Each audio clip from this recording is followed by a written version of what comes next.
Testing 1, 2, 3. Hello, hello, hello. It's Internal Lars. Hope you like my new spot out here outside. Good setting for some new videos. So I've just been watching a bit of Ken L. Wheeler, and I went through his lecture on defining a field, explaining what a field is with his terminology and with his model. And it's a very, very good lecture. One of the best, actually, I would say. If anyone is new to Ken L. Wheeler, definitely I would start with this lecture. It's 2 parts, part 1 and part 2. I think they're about 12 to 14 minutes each, so not a lot, but definitely you will need to watch them again several times before it really starts to sink in. And I would recommend, if you're really serious about learning from Ken L. Wheeler, as well as reading his book, also take notes as you watch his lectures. Take notes, because his definitions of some of the terms he uses, like force and motion, inertia and acceleration, space, counter space, all of these different terms that he starts using may not have exactly the same definition as what you're thinking. So if you start watching his videos and you start thinking of what you've been taught space is, or what you've been taught whatever is, then it can be difficult to follow along. But if at least you watch this lecture, or this 2-part lecture on how he defines space, then at least you will have a good idea of what he's talking about when he says space. And so too with all of the other terminology he uses. It's good for you, if you're serious about learning from this guy, that you watch as many of his lectures as you can and start taking notes. So start with dielectricity, magnetism, space, counter space, and listen to how he defines each one, and write that down so you actually got an idea of that. Very important. So yeah, let me basically go through what he talks about in this first lecture. Let me see if I can keep this quick, because this camera has only got 6 minutes left. Okay, that's fine. Got a really, really awesome DSLR here. I bought it's a D3300, really amazing camera, but it's somehow I can't get it to record longer than 10 minutes at a time now. It was going at 20 minutes, but now it's gone down to 10. If you know anything about DSLRs, it's a D3300. If you can please help me show me on the settings how to lengthen it so that it can record at least 20 minutes. If it could record like half an hour in one go, let me know how do I do that. I'm still figuring this out. So anyway, let me get back to this this lecture. I made a quick note about understanding Ken L. Wheeler, and basically what I said in this note is that the key to understanding Ken L. Wheeler is to realize and understand that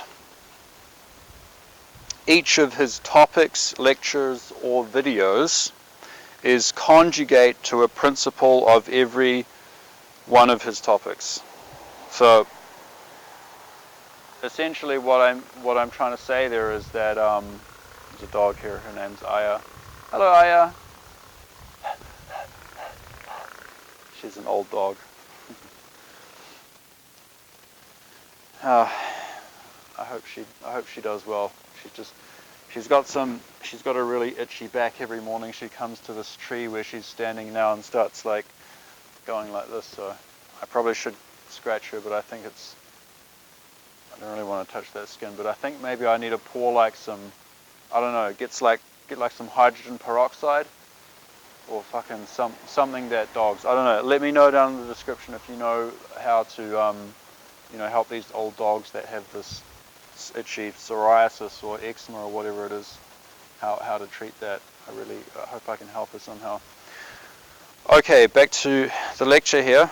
So what I'm saying here, I wrote a note of that. So the key to understanding Ken L. Wheeler is to realize and understand that each one of his topics / lectures or videos is conjugate, that is connected to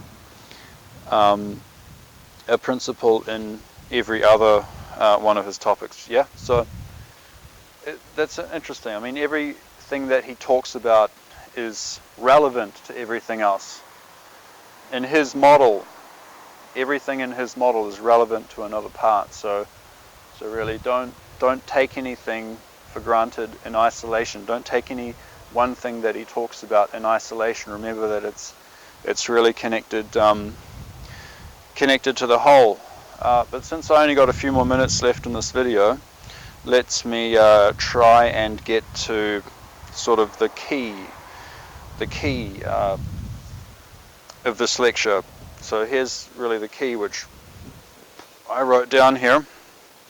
So as you can see in this diagram, I've kind of trying to sort of elicit the key point of this whole two-part lecture. So you can see here on the left I've got light, and then illumination on the right, and then loss of inertia, space, loss of illumination, shadow. And on this side these are all the principles, and on this side these are the attributes. So light gives us illumination. Loss of inertia, it gives us space.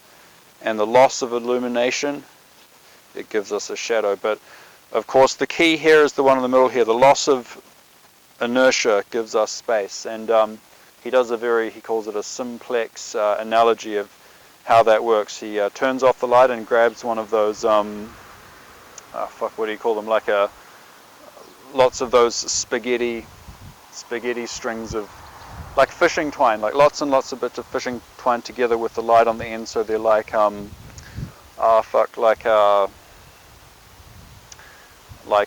you send light through tubes, there's a term for it, I forget, but yeah, he holds them all together like that, and then gradually lets them go, and then they go off. So how he's explaining how he's using that analogously is that when inertia is tight together like that, and when you start to let it go, it releases and it spreads out, and then that is what facilitates the creation of space. Loss of illumination, shadow. So all these here attributes, yeah? Attributes, not a thing in and of itself. On this side here, a thing in and of itself, yeah? Giving the attribute. So that is very important. Let me see how much more time. Time is of the essence. Ooh, 1 minute 13 seconds. So that is really the key to this two-part lecture. And towards the beginning of the lesson, actually, he draws this diagram here, which shows a line in the center there, and some lines coming in and lines going out. These lines coming in are inertia and acceleration. The lines going out are force and motion.